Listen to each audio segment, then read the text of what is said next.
পুরুষ কিসে আটকায়?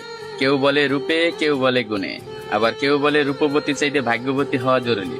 আবার কখনো কখনো তো এটাও শোনা যায় যে পুরুষ মায়ায় আটকায়। আসলে পুরুষ আটকায় কিসে? এক দেশের এক রাজা ছিল। তার এত ধন সম্পত্তি থাকা সত্ত্বেও তার জীবনে মনে হচ্ছে ভালোবাসার অভাব। তাকে একা একা বোধ হচ্ছে। তাই সে আর এক দেশের এক রাজকন্যাকে বিয়ে করে আনলো। বিয়ে করে আনার পরও তার মনে হচ্ছে তার জীবনে ভালোবাসার অভাব। সে আরো একটা বিয়ে করলো, কিন্তু তারপরও তার মনে হচ্ছে জীবনে ভালোবাসার অভাব। ভালোবাসার অভাব মিটাতে যাইয়ে একটা না, দুইটা না, তিনটা না, সে 9টা দেশের রাজকন্যাকে বিয়ে করলো। তার এখন 9টা বউ। তারপরও তার মনে হচ্ছে জীবনে ভালোবাসার অভাব। এট লাস্ট সে তার প্রধান দাসীর প্রেমে পড়ে গেছে। 9টা বউ থাকা সত্ত্বেও রাজা যখন দাসীর প্রেমে পড়ে গেল, এটা সমাজ মায়া নিল না।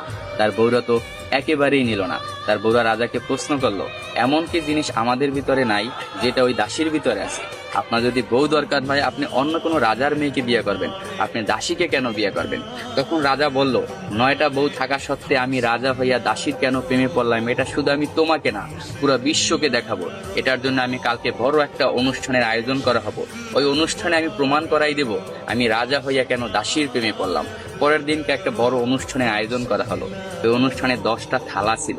10টা থালা 10 রকমের সম্পদ দিয়ে ভরপুর ছিল। কোনোটায় টাকা, কোনোটায় সোনা, রূপা, হীরা, মুক্তা ইত্যাদি ইত্যাদি দিয়ে 10টা থালা ভরপুর করা হয়েছে। 10টা থালা ভরপুর করার পর রাজা সবাইকে বলল, এই 10টা থালায় 10 রকমের সম্পদ আছে। আমার 9 জন বউ এবং আমি যাকে ভালোবাসি আমার দাসী, এই টোটাল 10 জন, যে যে থালাটা ধরতে পারবে সেই থালার সম্পদ তার। এই কথা শোনার সাথে সাথে তার যে 9টা বউ ছিল দৌড়াইয়া যাইয়া এক একজনে এক একটা থালা ধরলো, কিন্তু তার যে দাসী সে দাঁড়াই ছিল, সে কোনো প্রকার থালা ধরলো না। তখন রাজা প্রশ্ন করলো তার দাসীকে, কি হলো, তুমি সম্পদ কেন ধরলা না? আমি তো বইলাই দিছিলাম যে যে যে থালা ধরতে পারবে সেই থালার সম্পদ তার। তখন দাসী বলল, কে বললো আমি ধরি নাই? আমি তো আমার সম্পদ ধইরেই দাঁড়াই রয়েছি। রাজামশাই, আপনি ভালো করে তাকাইয়ে দেখেন, আপনার জামা আমার হাতে ধরা। আমি আপনার জামা দইরা বইছি। আমার কোনো ধন সম্পদ চাই না, আমি আপনাকে চাই।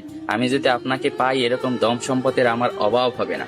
আমি কিছুই চাই না, শুধু আপনাকেই চাই। আমি তাই আপনার জামা দইরা দাঁড়াই রয়েছি। তখন রাজা অস্ত হাসিতে হাইসা পড়লো এবং সবাইকে বলল, দেখো রাজদরবার বাসীরা, তোমরা সবাই দেখো, রাজার 9টা বউ থাকা সত্ত্বেও রাজা কেন দাসীর প্রেমে পড়ছিল। আসলে পুরুষ কখনো টাকা, পয়সা, রূপ, যৌবনের মায়ায় পড়ে না। পুরুষ আটকে যায় নিঃস্বার্থ ভালোবাসা। পুরুষ তাই নিঃস্বার্থ ভালোবাসা। পুরুষকে যে নিঃস্বার্থ ভালোবাসবে, পুরুষ তারই হবে, শুধুই তার।